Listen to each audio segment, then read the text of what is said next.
Bismillahirrahmanirrahim. Assalamualaikum warahmatullahi wabarakatuh. Hari ini kita akan melanjutkan materi untuk bab selanjutnya yaitu medan magnet. Nah, spesifiknya yang kita bahas di sini adalah medan magnet pada penghantar berarus listrik.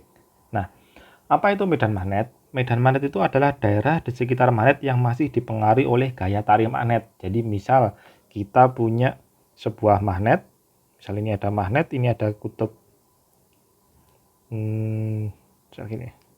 So, kita punya ini ada magnet, ini ada kutub utara, ada kutub selatan, maka di sekitarnya ini dipengaruhi oleh kekuatan magnet tersebut. Jadi kalau kita menaruh besi di sekitar sini, maka besinya akan tertarik. Maka dikatakan daerah di sekitar magnet ini ada yang namanya medan magnet.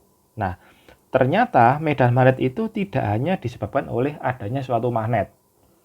Penghantar yang berarus listrik atau gampangnya adalah misal ada kabel yang ada listriknya, maka kabel itu sebenarnya punya medan magnet. Artinya dia bisa menarik logam yang ada di sekitarnya.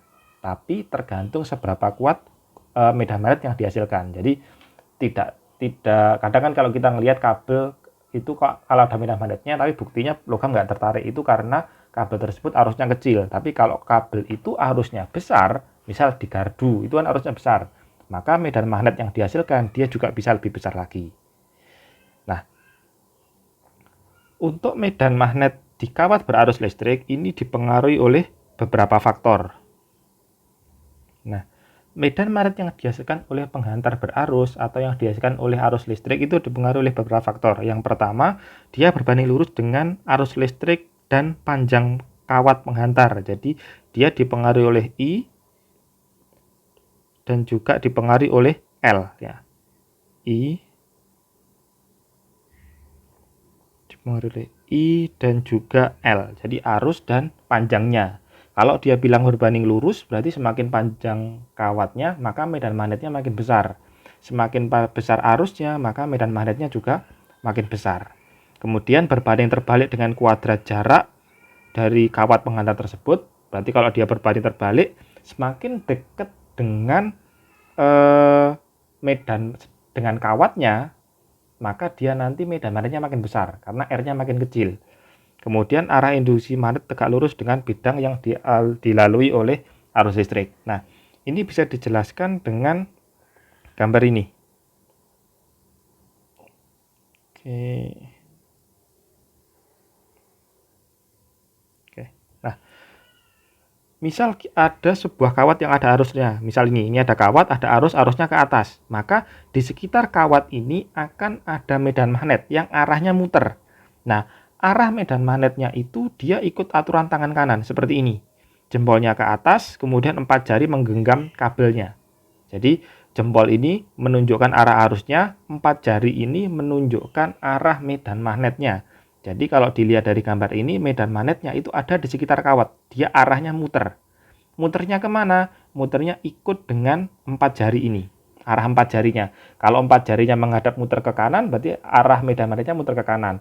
Kalau 4 jarinya menghadap muter ke kiri, misalnya arusnya ke bawah, kan 4 jarinya muternya ke kiri nanti. Berarti medan magnetnya arah kiri. Nah, karena arah medan magnet itu bentuknya memutar, jadi kan 3 dimensi. Maka untuk memudahkan penggambaran, kita menggunakan tanda sebagai berikut. Untuk memudahkan penggambarannya kita menggunakan tanda seperti berikut. Jadi kalau arusnya ke atas itu kan berarti kan jempolnya ke atas. Kemudian 4 jari muter dari sebelah kiri ke sebelah kanan. Jadi kalau kita gambar 3 dimensi, maka arusnya akan keluar dari sebelah kiri dan masuk ke sebelah kanan kertas ini tadi. Jadi di sini keluar, di sini masuk. Jadi kalau kita gambar garis, maka dia garisnya akan keluar dari sini, masuk ke sini.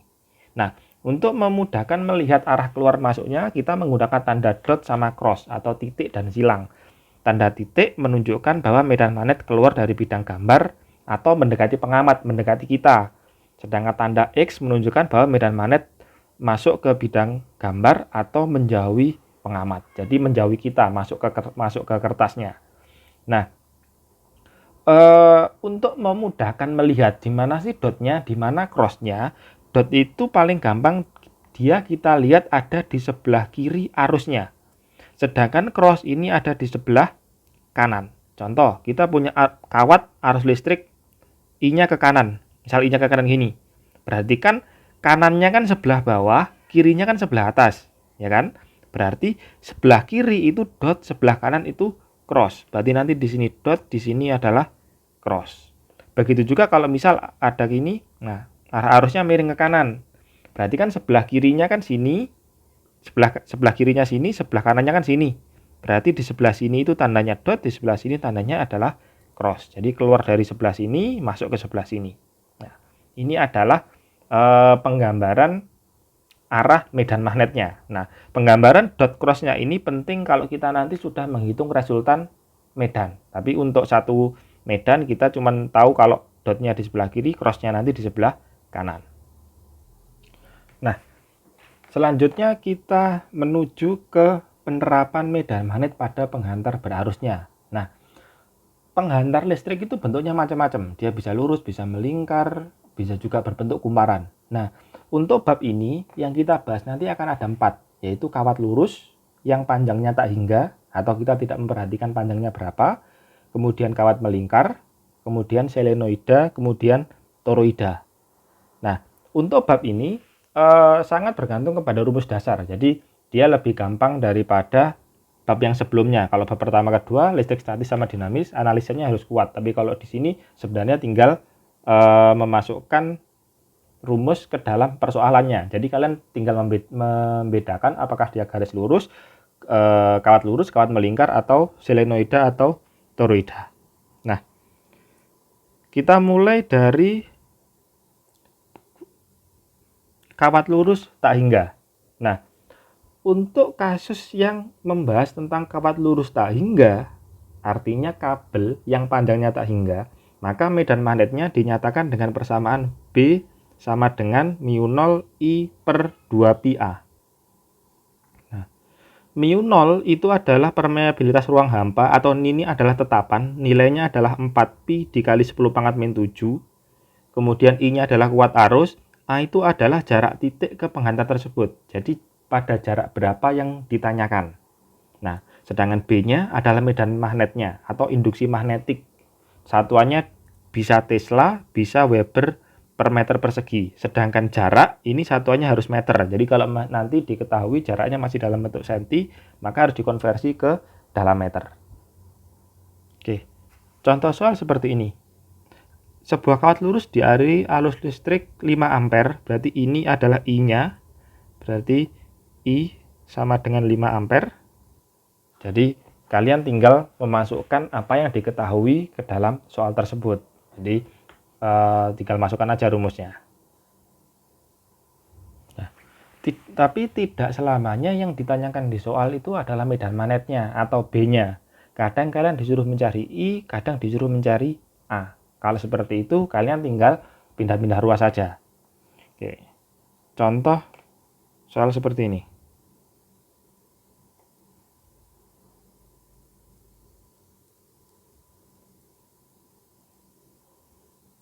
Oke.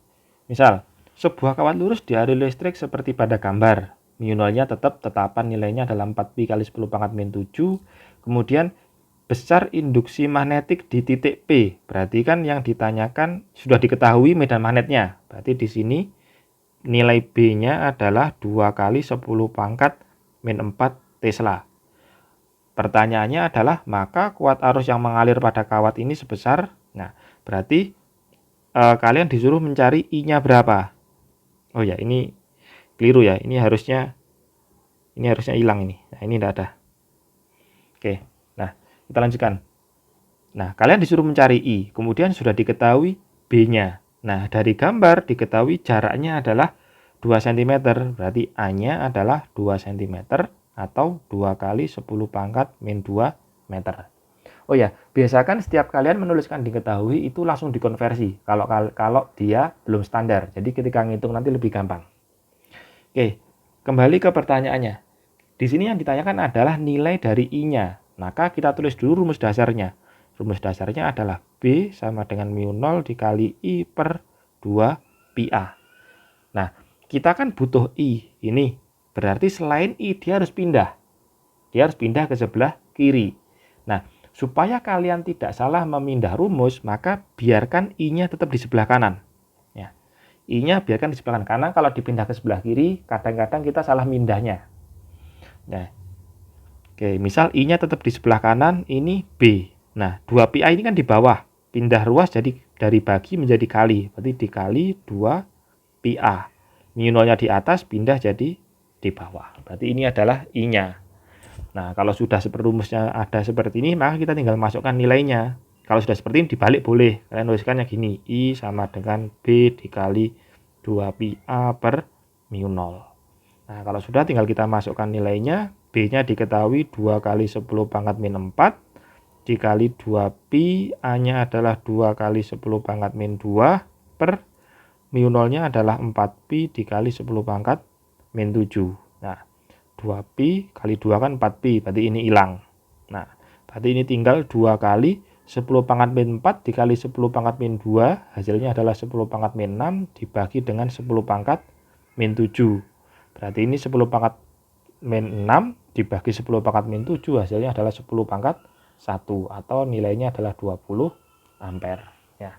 Jadi kalau yang ditanyakan bukan B, kalian tulis dulu rumusnya B-nya seperti apa, baru kemudian yang ditanyakan apa, selain yang ditanyakan dia harus pindah ruas.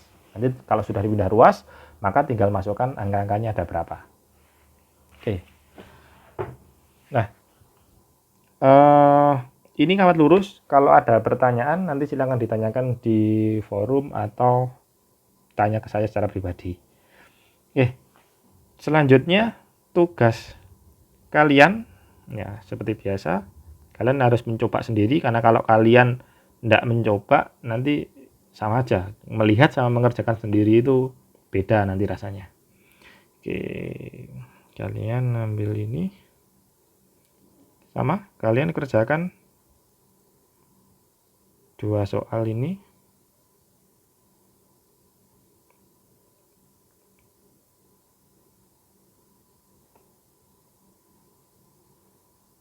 Oke, 2 soal ini nggak ada karena yang ditanyakan ini. Oke, kemudian dengan catatan nilai jaraknya ini diganti dengan X, atau X itu adalah nomor absen kalian dengan satuan tetap cm. Jadi kalau absen kalian 7, berarti ini jaraknya jadi 7 cm. Kemudian soal yang ini juga sama. Ini nanti diganti dengan nomor absen juga. Ya. Jadi tugas pertama kalian ngulangi aja soal yang sama tapi salah satu angkanya diganti. Oke, ini tugas pertama untuk kawat lurus. Selanjutnya kita ke kawat melingkar. Nah, pada kawat melingkar itu yang ditanyakan ada 2 biasanya, yaitu medan magnet di pusat lingkaran sama di luar lingkaran. Tapi di sini kita hanya akan membahas tentang medan magnet yang ada di pusat lingkaran. Nah, untuk kawat melingkar, maka medan magnet di pusat lingkaran dinyatakan dengan mu 0 dikali I dikali N per 2R. Mu 0-nya sama, 4pi kali 10 pangkat min 7, R-nya itu adalah jari-jarinya, satuannya harus meter, kemudian N-nya adalah jumlah lilitan. Nah, kalau di soal tidak ada keterangan, maka N-nya dianggap 1. Kemudian B-nya adalah medan magnetnya. Nah, kemudian ini bukan. Nah, kemudian soal yang diberikan itu tidak selamanya soalnya itu berupa lingkaran penuh. Kadang soalnya itu lingkarannya hanya 1/2, 1/3, 1/5. Ya. Kalau lingkarannya nggak penuh, maka dia nanti dikalikan dengan ini. Dikalikan dengan, anggap aja ini X, bukan N ini. Nanti bingung sama N yang atas. Anggap aja ini X. X itu adalah sudut dibagi dengan 360. Jadi, kalau lingkaran tidak penuh, maka rumus B-nya itu jadi mu 0 dikali I dikali N per 2 dikali R dikali theta per 360 derajat. Nah, jadi pasti diketahui sudutnya. Jadi misal kita punya lingkaran kayak gini. Nah, ini lingkarannya, ini ada theta di sini. Nah, ini kan lingkarannya nggak penuh.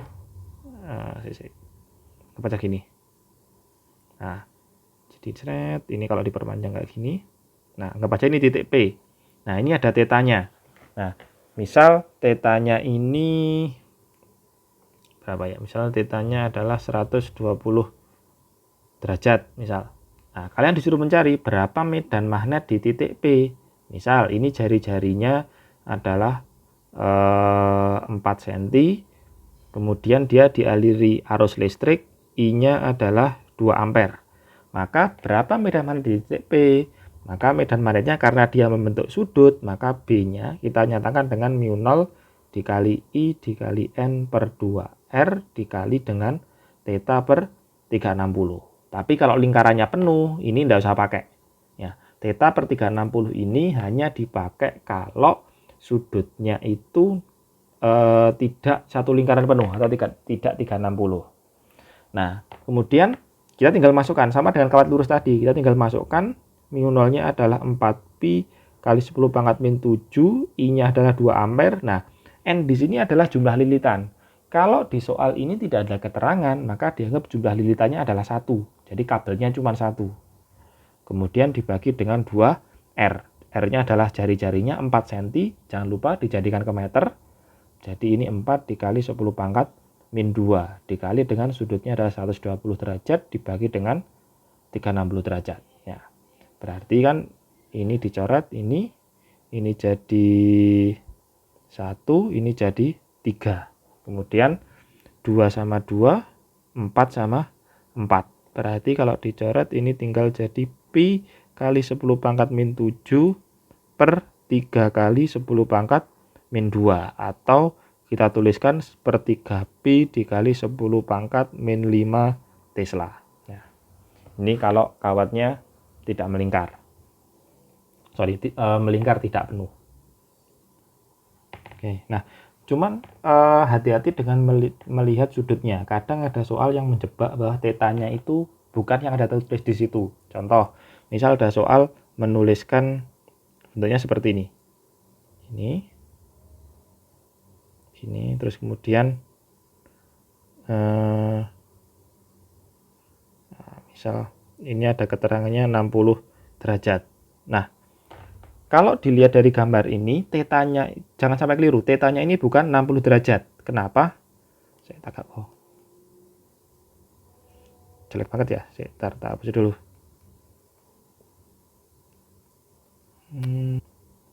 Oke, misal ada soal seperti ini.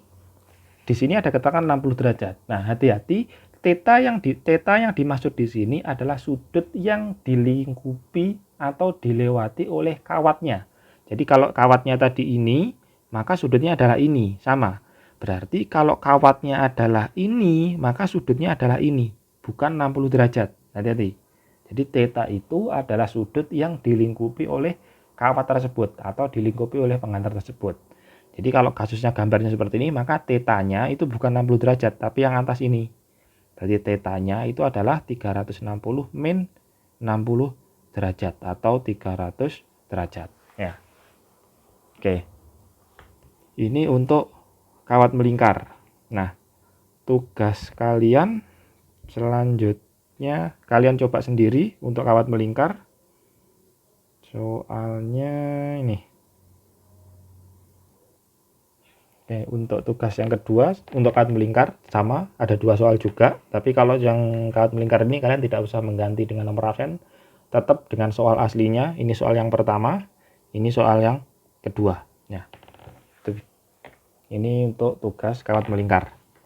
Nah, selanjutnya kita lanjut ke selenoida. Selenoida itu apa?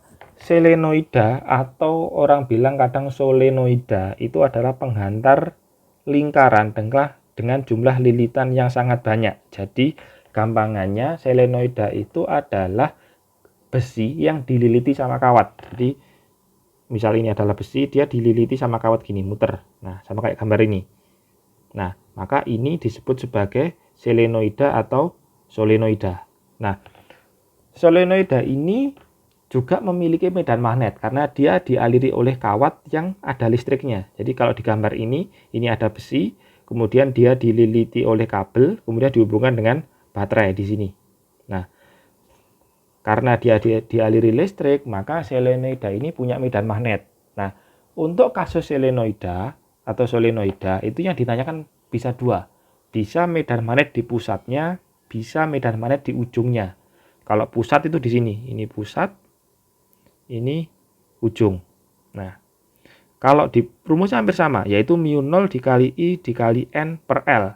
Mu0-nya itu adalah tetapan, nilainya adalah 4pi dikali 10 pangkat min 7. Kemudian N-nya jumlah lilitan, L-nya adalah panjang lilitan, satuannya adalah harus meter. Kemudian I-nya adalah kuat arus, satuannya harus ampere. Nah, bedanya apa? Bedanya adalah kalau di ujung-ujung lilitan, maka medan magnetnya nilainya adalah setengah. Jadi B-nya kalau di pusat mu0 IN per L, kalau di ujung mu0 IN per 2L. Atau dengan kata lain, medan magnet di ujung itu adalah setengah dari medan magnet selenoida di pusatnya. Jadi kalau sudah diketahui di pusatnya, kalian mau nyari medan magnet di ujungnya, maka nilainya adalah setengahnya. Ya. Oke, sekarang contoh soalnya. Oke, misal ada soal seperti ini. Suatu solenoida yang cukup panjang memiliki panjang 25 cm, berarti panjangnya sudah diketahui. L-nya itu adalah 25 cm atau 25 dikali 10 pangkat min 2 meter. Kemudian jari-jarinya adalah 1 cm, berarti R-nya adalah 1 cm, dan terdiri dari 75 lilitan, berarti N-nya itu adalah 75. Bila selenoida dialiri arus 2 ampere, berarti I-nya adalah 2 ampere, hitunglah induksi magnetik di ujung atau di pinggir solenoida. Berarti yang ditanyakan adalah B di ujung.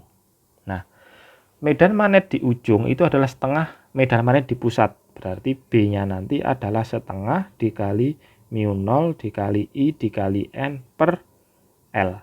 Nah, ini L-nya. Nah, kemudian R-nya dipakai apa? Nggak dipakai, karena yang di soal ini medan magnet itu hanya dipengaruhi oleh panjangnya, jumlah lilitan, sama kuat arus. Maka kita tinggal masukkan angkanya. Berarti ini setengah dikali 4pi kali 10 pangkat min 7, dikali I-nya adalah 2, N-nya adalah 75, per L-nya adalah 25 kali 10 pangkat min 2. 2-nya kita coret. 25 sama 75 ini jadi 3, berarti ini jadi 4 kali 3 12, berarti 12pi dikali 10 pangkat min 7 dibagi 10 pangkat min 2, atau 12pi dikali 10 pangkat, jadi min 7 min 2, berarti ini adalah min 5 Tesla. Nah, jadi tinggal masukkan aja. Kemudian sama dengan soal kawat lurus tadi, tidak selamanya yang ditanyakan adalah medan magnetnya atau B-nya. Kadang kalian disuruh mencari I, kadang kalian disuruh mencari L. Kalau misal kalian disuruh mencari I, maka sama caranya, kalian tulis dulu rumus dasarnya. Misal rumus B di pusat adalah mu0 dikali I dikali N per L. Terus kalian mau mencari I-nya. Berarti I-nya ini nggak boleh pindah. Yang pindah adalah mu0, N sama L-nya. Dia harus pindah ke sebelah kiri. Maka I-nya tetap di kanan. Berarti ini B. L-nya di bawah jadi di atas. mu0 sama N di atas jadi di bawah. Berarti mu0 dikali N. Nah, jadi kalian pindah dulu yang rumusnya. Baru kalian masukkan angkanya. Apakah boleh angkanya dimasukkan dulu? Boleh. Cuman resikonya, kalau angkanya dimasukkan dulu, biasanya angkanya kan panjang. Takutnya kita salah pindah ruas, kali atau bagi. Tapi kalau kita sudah pindah rumusnya dulu seperti ini, kan tinggal masukkan angka, kita tinggal ngitung. Ya.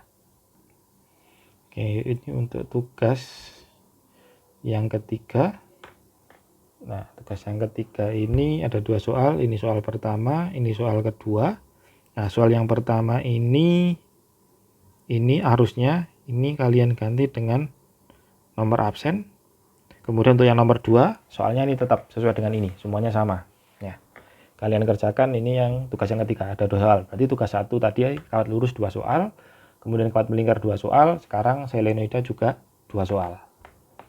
Oke. Selanjutnya kita lanjutkan untuk toroida. Nah, toroida itu sebenarnya adalah sebuah selenoida yang dibuat melingkar. Jadi kalau selenoida tadi kawatnya logamnya lurus atau besinya lurus kemudian dililiti kabel. Kalau toroida itu besinya melingkar kayak roda, kemudian dia dililiti sama kabel juga. Nah, untuk toroida medan magnetnya dinyatakan dengan persamaan μ0 dikali N per 2 PR, dengan R-nya adalah jari-jari toroida. Sedangkan μ0-nya ini adalah tetapan, nilainya adalah 4pi dikali 10 pangkat min 7, kemudian I-nya adalah kuat arus, kemudian N-nya adalah jumlah lilitan, kemudian pi ya pi, sedangkan B-nya adalah medan magnetnya. Nah, jadi kalau ada persoalan, kalian lihat dulu apakah dia itu selenoida, toroida atau toroida. Kalau bentuknya melingkar berarti dia toroida. Kalau toroida dia menggunakan ini. Nah, pada toroida itu yang ditanyakan hanya di sumbu pusatnya. Tapi kalau selenoida kan ada 2 tadi yang ditanyakan. Jadi ada rumus untuk pusat, ada rumus untuk ujung. Sedangkan kalau toroida dia hanya di pusatnya saja. Contoh soal seperti ini. Sebuah toroida terdiri dari 1000 lilitan. Berarti ini sudah diketahui N-nya adalah 1000 atau 10 pangkat 3. Dan berjari-jari 12 cm, berarti R-nya adalah 12 cm, atau kita konversi sekalian ke meter. Jadi 12 dikali 10 pangkat min 2. Kemudian pada toroida mengalir arus listrik 15 ampere, berarti I-nya adalah 15A. Pertanyaannya adalah hitunglah besar induksi magnetik di dalam toroida. Berarti kita disuruh mencari B-nya. Maka kita tuliskan dulu rumusnya B-nya. Jadi B sama dengan μ0 dikali I dikali N per 2πr. Kemudian μ0-nya adalah 4pi kali 10 pangkat min 7, I-nya adalah 15, kemudian N-nya adalah 10 pangkat 3 per 2pi, R-nya adalah 12 dikali 10 pangkat min 2. Oke, kemudian kita coret ini 2pi, ini 4pi, berarti ini jadi 2, kemudian 2 sama 12 ini jadi 6. Berarti kita tulis dulu 10 pangkat min 7 dikali 10 pangkat 3, berarti hasilnya adalah 10 pangkat min 4 dikali 15 per 6 dikali 10 pangkat min 2. Nah, ini sama-sama bisa dibagi 3. Ini kalau dibagi 3 jadi 2, 15 dibagi 3 jadi 5. Berarti ini jadinya 5 per 2 dikali 10 pangkat min 4 dibagi 10 pangkat min 2. Hasilnya adalah min 2. Berarti 5 per 2 kali 10 pangkat min 2 atau 2,5 kali 10 pangkat min 2 Tesla. Nah, ini untuk toroida. Nah, sama dengan yang lain, kadang kalian disuruh mencari B-nya, kadang kalian disuruh mencari I, N, atau R-nya. Jadi, kalau kalian disuruh mencari yang lain, misal kalian disuruh mencari R, ini. Sama caranya, kalian tulis dulu rumus dasarnya. Rumus dasarnya adalah B sama dengan μ0 kali I kali N per 2πr. Berarti kalau kalian mencari R, berarti R ini nggak boleh pindah, dia tetap di bawah. Berarti ini B sama dengan, ini jadi 1/R, karena R-nya nggak pindah, tetap di bawah. Nah, 2pi di bawah jadi di atas. Jadi 2pi per μ0 IN di atas jadi di bawah.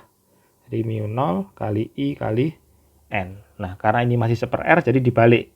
Jadi R-nya jadi atas, ini juga dibalik yang kiri. Jadi μ0 kali I kali N per B dikali 2pi. Nah, kalau sudah dipindah seperti ini, kalian tinggal masukkan angkanya. Ya. Jadi, lebih aman kalau kalian memindah dulu rumusnya. Terus, kalau yang dipindah itu di sebelah kanan, jangan dipaksa di sebelah kiri. Karena kadang kalau ditulis sebelah kiri, kita salah pindah ruasnya. Cuman kalau kalian sudah yakin, mau taruh sebelah kiri juga nggak apa-apa. Nah, sekarang tugas yang keempat.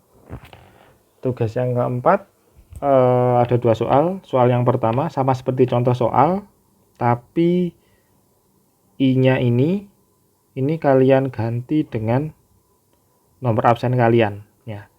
Sedangkan yang nomor 2 ini soalnya tetap. Jadi yang nomor 2 ini soalnya sama. Sedangkan nomor 1 tiap anak nanti beda karena I-nya nanti diganti dengan nomor absen. Oke. Mungkin ini saja untuk beberapa penerapan media magnet pada penghantar.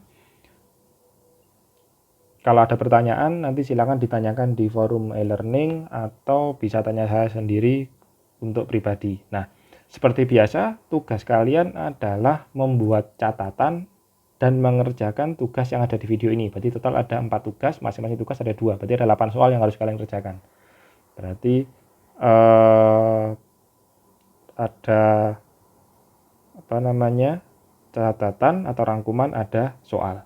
Nah, soal dan tugas nanti dikerjakan di lembaran, difoto, kemudian dikumpulkan. Nah, mungkin itu aja dari saya untuk bagian ini. Terima kasih. Sampai jumpa, ada kekurangan. Assalamualaikum warahmatullahi wabarakatuh.